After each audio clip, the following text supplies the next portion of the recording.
everybody, and welcome back to Killer Concepts. My name is Peyton.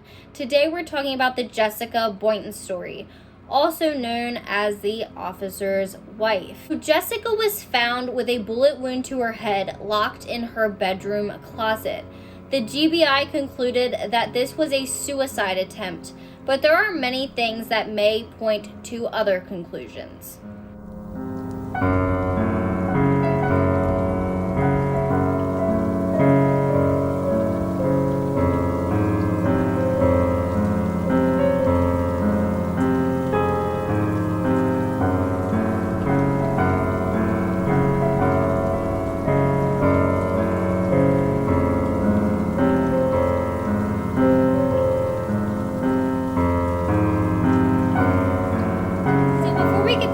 Make sure to hit that subscribe button down below and turn on your post notifications so that you do not miss a thing.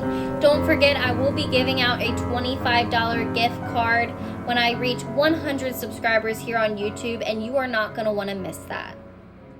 As I said in the intro, today we are going to be talking about Jessica and Matthew Boynton. You may hear me call Jessica Lester throughout the video, as she is no longer married to Matthew Boynton. I really wanted to talk about this case because ever since I heard about it when I first listened to the podcast, The Officer's Wife, it really has bothered me. I do not feel like there has been much justice for Jessica, as it really does seem like this whole case may be a cover-up. I try not to make those kind of conclusions, but when you listen to all the different facts of this case and you really dissect it, it seems like there has been a lot that was just kind of glanced over, possibly because the culprit may have been an officer of the law, which we do see every now and then. First, I'm just going to start by telling you a little bit about Jessica and Matthew and how they met.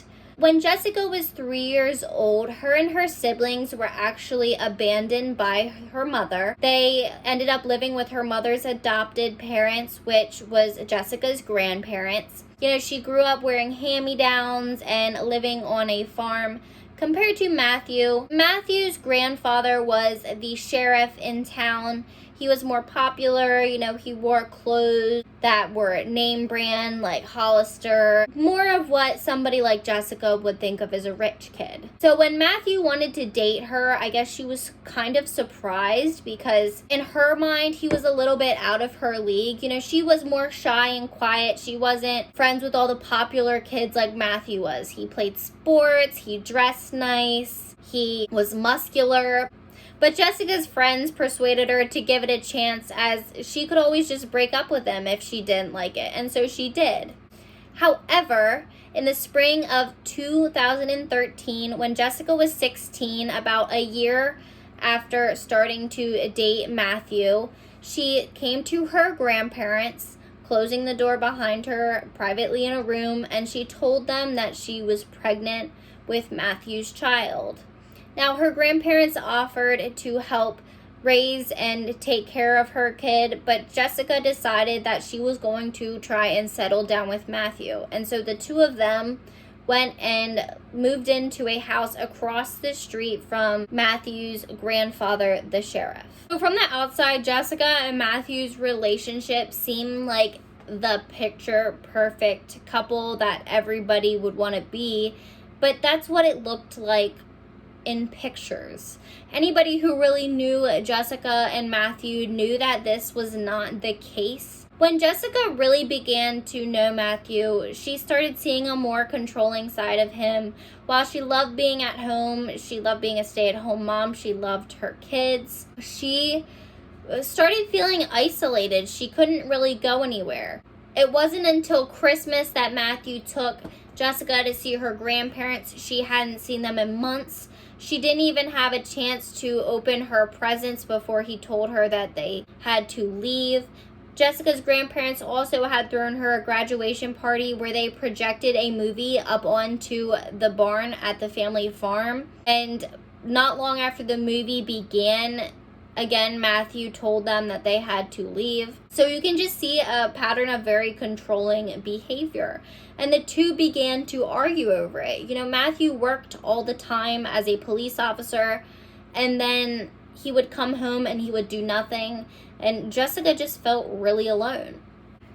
In December of 2014, when Jessica and Matthew just really weren't getting along, Jessica ended up having a brief affair in which she became pregnant with her second son. Jessica's family kind of thought this may have been a way of her trying to get out of the toxic relationship that she was in, but it didn't really work. And Matthew said that he would raise this boy like it was his own. The two then decided to get married. Jessica Lester could really never explain why, because there had never really been a proposal. It was just kind of expected. At this point, there was just too much momentum for Jessica to really break up with her boyfriend Matthew. And her grandmother Martha worried that, quote, she had lost her feistiness. It was almost like her personality got squished out of her, end quote. Her aunt and niece said at her wedding, quote, there was just this sadness in her eyes, like, I'm done, end quote. After Jessica and Matthew were married, any time that they had an argument, Matthew would call his grandfather and he would ask him what to do, and his grandfather would tell him to have a police officer report written up. So Matthew would call the police and he would have a report written up against Jessica, even if it was something as small as her getting angry at him and her poking him in the chest. The two rented an apartment in Griffin, Georgia, but even though they were no longer living across from the sheriff, he was still very much in their lives. Matthew had his grandfather call him in the morning to wake him up, and Jessica did not have a credit card of her own or a car, so anytime that she needed to go anywhere or needed to buy something, she either had to have Matthew come get and take her, or have his grandfather, the sheriff, come get her. So she really did not have much independence at this time. So you can really see that this girl was honestly just stuck. And 6 months after the two got married, Jessica ended up seeing a lawyer when she found out that her husband Matthew was actually having an affair. Her and her neighbor, who had become like a sister to her, started tracking his movements and also looking through his Facebook messages so that Jessica could find out who he was talking to. Jessica ended up going to a lawyer because of the affair, and the lawyer recommended that Jessica keep a notebook of all of the places that he was going, when he would disappear, when he would come back, and what was going on in their relationship, any arguments, or anything that had to do with other women, as when she decided to proceed with a divorce, this would help her case with having custody of her children, which was the most important thing to Jessica. Her relationship at that point with Matthew was pretty much nothing, and the only thing she cared about was her kids. Her kids were her world. When Jessica found out about the affair, she actually texted Matthew and she said, quote, if you don't want to be with me anymore, I'm not going to stay here and play house, end quote. And Matthew told her, quote, it's not going to work for us. I already know it won't, end quote. This is because at this point, Matthew was regularly seeing a 911 dispatcher whose name was Courtney Calloway, and she was with the Spalding County Sheriff's Office. At this point, Jessica was just ready to move on with her relationship with Matthew. Clearly, for either of them, it wasn't going to work, and so she's scheduled to actually move into her sister Dusty's house on April 15th. And the next week, she even had lined up a job to start working at a chiropractor's office. Now, she had planned to take both boys with her, and she had already started packing for them to go. Jessica had to wean her and Matthew's youngest son before she started her new job at the chiropractor's office, and so on Thursday she had made plans with Matthew for him to drive her to Walmart. According to Jessica and Matthew's neighbor, Megan, who was also Jessica's really good friend, before they ever even went to Walmart, they had had a big argument in which Matthew had actually locked Jessica out of their apartment, so Jessica ended up coming over to Megan's apartment and hanging out with her a little bit. Until finally, Matthew texted Jessica and told her that he was ready to go to Walmart, and so her and the kids then went with him there. Megan said that she had a really bad feeling that night, and so she told Jessica that after she was done at Walmart to come back over to her apartment because she just did not feel right. Jessica and Matthew then went to Walmart, but there they actually got in an argument. This was all caught on surveillance tape, so they both did come and leave Walmart. But because they had gotten an altercation, Jessica had refused to get back into Matthew's truck to go home, and so Matthew called the police department like he has so many times before, as he had many friends there, and he was documenting the occurrences that happened with them, and he had a police officer come out and write up a report about what was going on with his wife. So the cop came out without even speaking to Jessica, and he basically told Matthew that you can't force her to get in the car, so if she's not going to, then you need to just go home. So Matthew's story at first was that he left Walmart without Jessica and she somehow found a ride home. But this later changed, and Matthew did say that Jessica ended up going home with him, which is also evidenced in the surveillance footage that there is at Walmart. From her front porch, Jessica and Matthew's neighbor, Megan, who I said before Jessica was really good friends with, had seen the two come home. Now, she had expected Jessica to come back over because that is what Jessica told her that she would do, but she didn't, and an hour or so later, she actually heard a gunshot while she was lying in bed. This startled her, and she wanted to go check on Jessica as she knew that the two had been arguing, but Megan was pregnant at the time, and her fiance told her no, to just stay at home. Megan said then after she heard the first gunshot, she walked to her front porch where she heard a second one, and then she saw Matthew walking very fast to his truck. Let me just guess what you're thinking right now. You're probably thinking, well, this is a easy closed shut case. Matthew did it. He was running from the house pretty much after the two gunshots had went off. Well, no, that is not the case. It is not that clear cut here. Megan laid back down because her fiance said he was sure it was nothing. They had lived close to places where you would hear things that sounded like gunshots all the time, and so she let it go and she laid back down. According to Matthew, after they had gotten home from Walmart, Jessica was acting strangely. She was doubling over like she was in pain.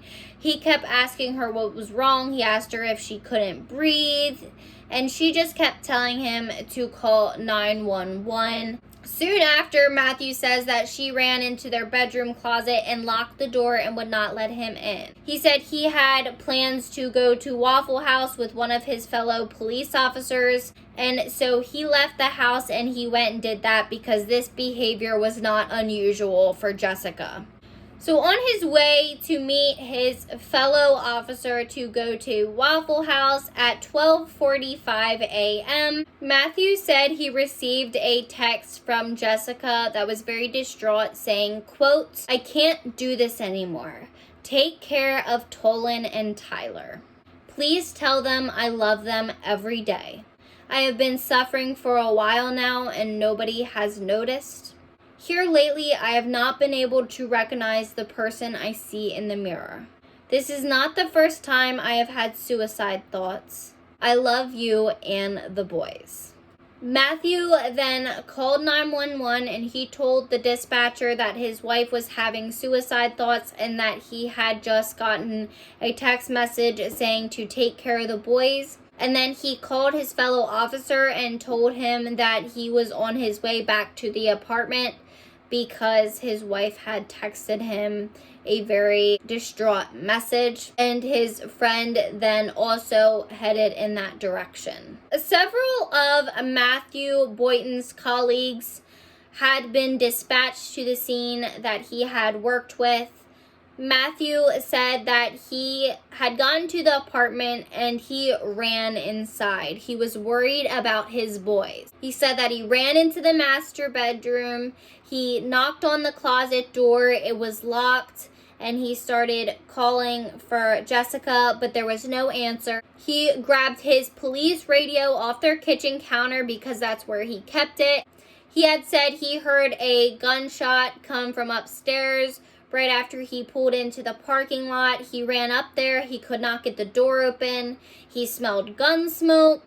And then Matthew had said that he had ran back out of the apartment because he was not sure if it was an active shooter scenario. He wasn't sure if that she was going to shoot the boys or if she was going to shoot him. And so he ran outside and he waited out there. So I try and keep my opinion out of these videos, but what I cannot get, and I am not a parent, so I do not know, but I just like to believe that if I was a parent, even if it was a dangerous situation, that my biggest priority would be to make sure that my children are okay. Matthew, in this situation, made it seem very much that if it was an active scenario and she was going to shoot the boys, that he did not want to get shot as well, which, I don't know, I just can't see a parent who knew that their kids were in danger, not making sure that they were okay.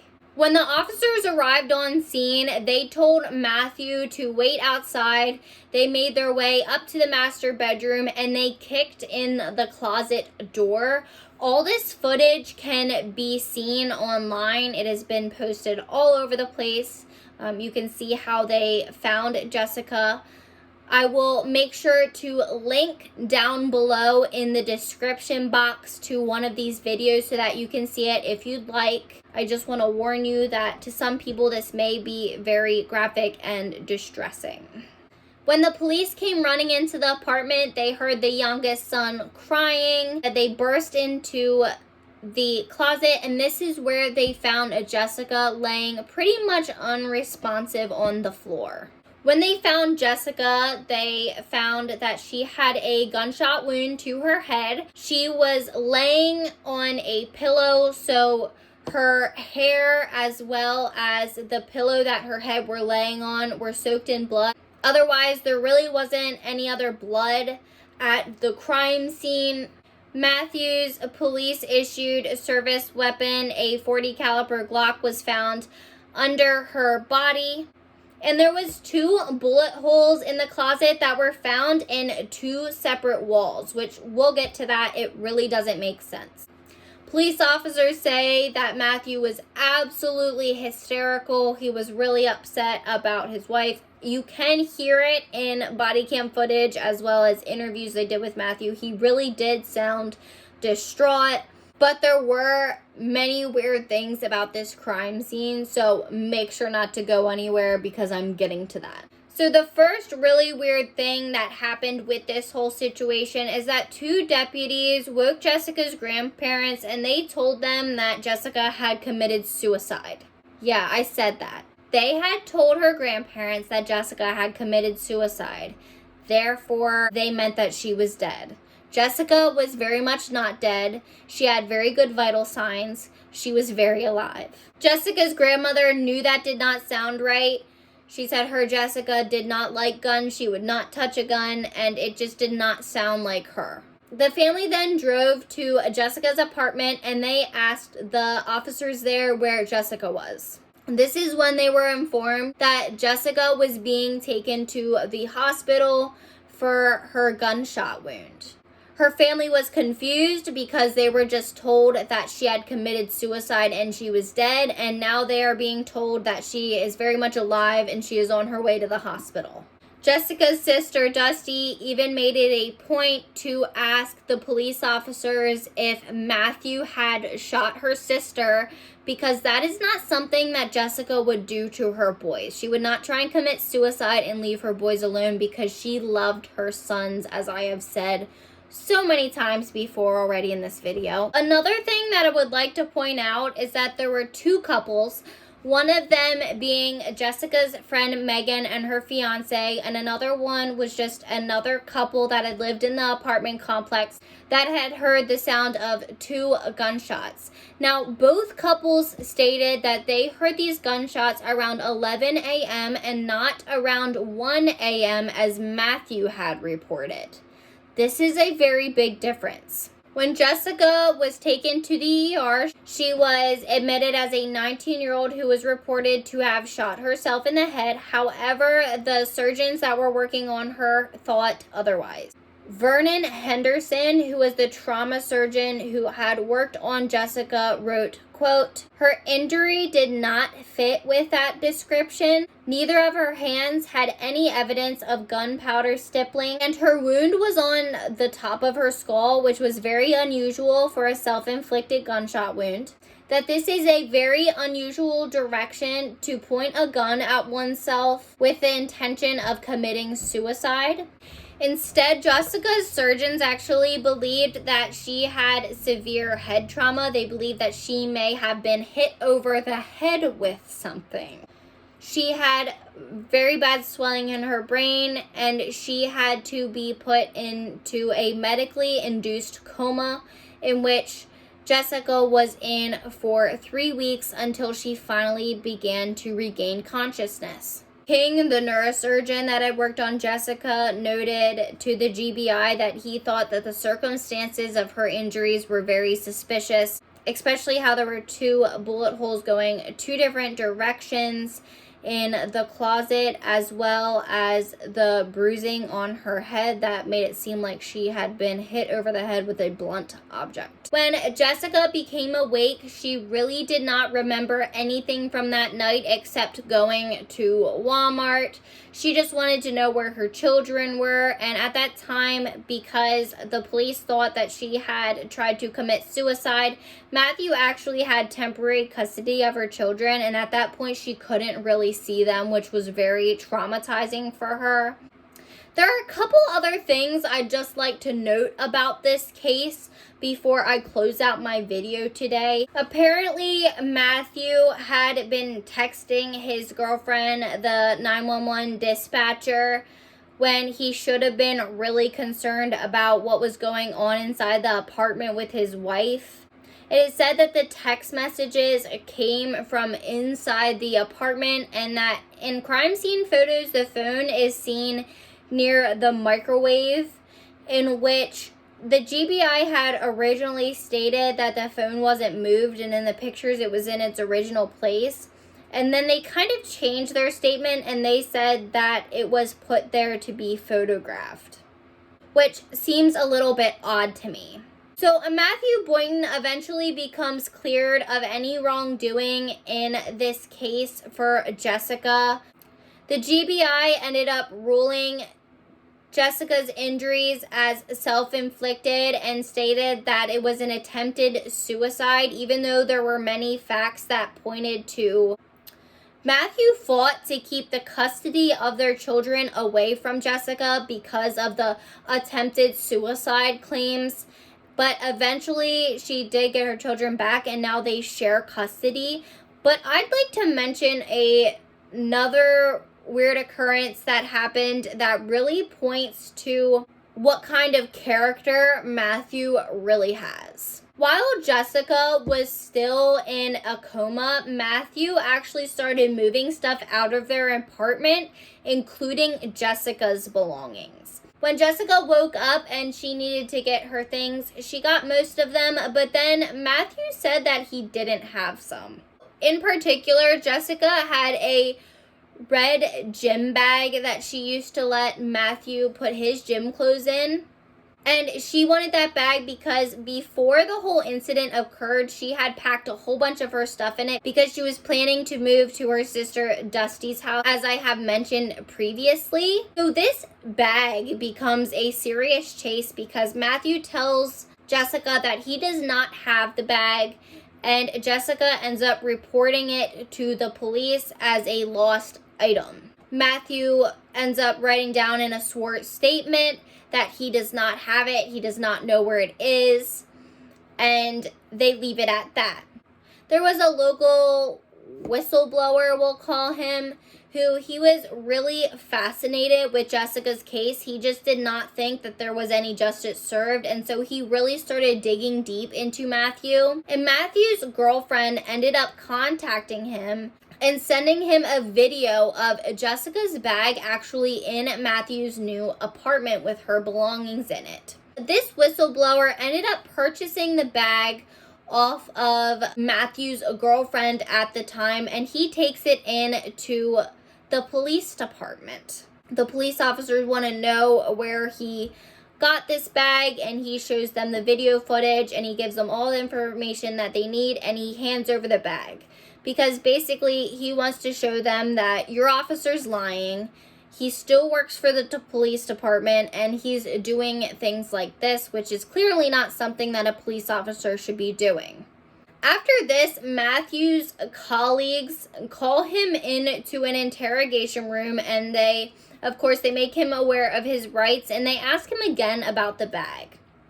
Matthew again denies having it. They're giving him chances to tell the truth.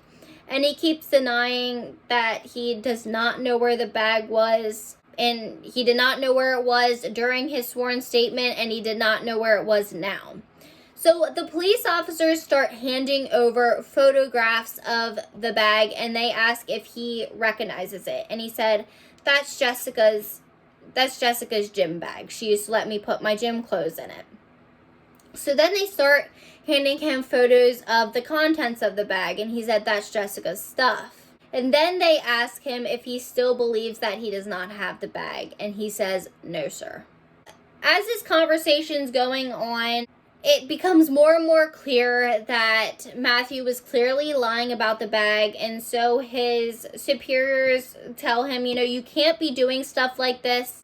The public expects us to tell the truth and do the job that we are supposed to do. While we are all human, we still need to be held to a higher standard as an officer of the law. And then he leaves Matthew in that room after Matthew knows that they do have the bag. You can see in the surveillance footage, which I will also link that video down below, of Matthew.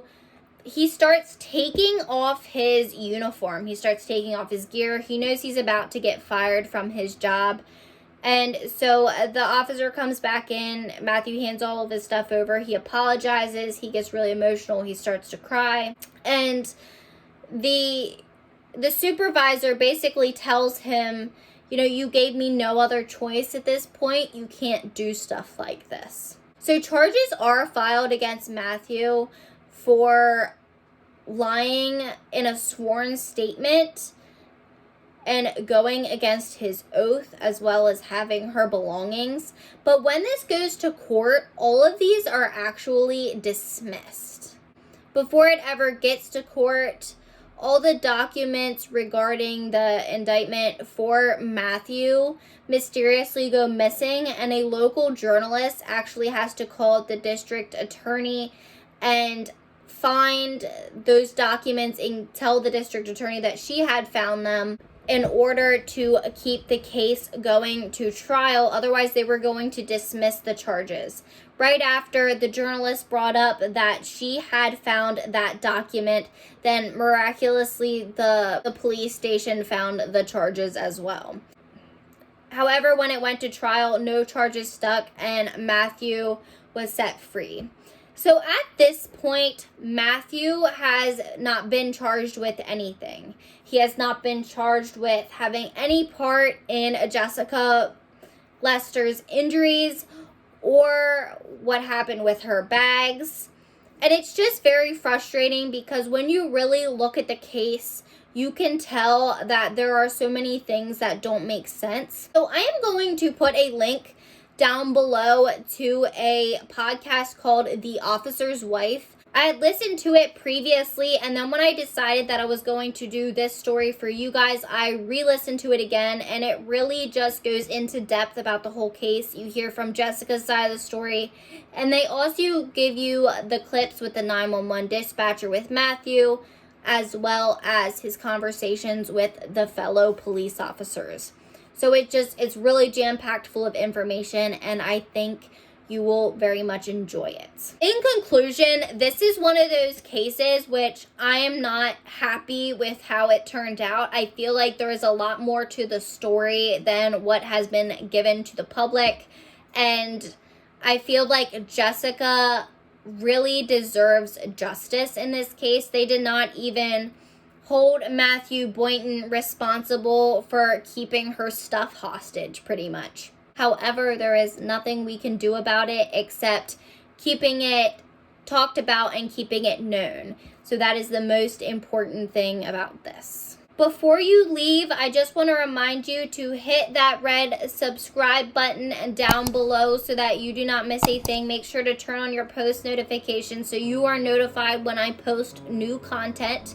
Also, please send me emails to this email address right here. I also have put it down in the description box, as well as my social media handles, so that you can connect with me. I love to hear from you. Make sure to comment case suggestions or send them to my email. Thank you for watching today's video of Killer Concepts. My name is Peyton, and I want you to remember that the world's most dangerous minds hide in the most unlikely places.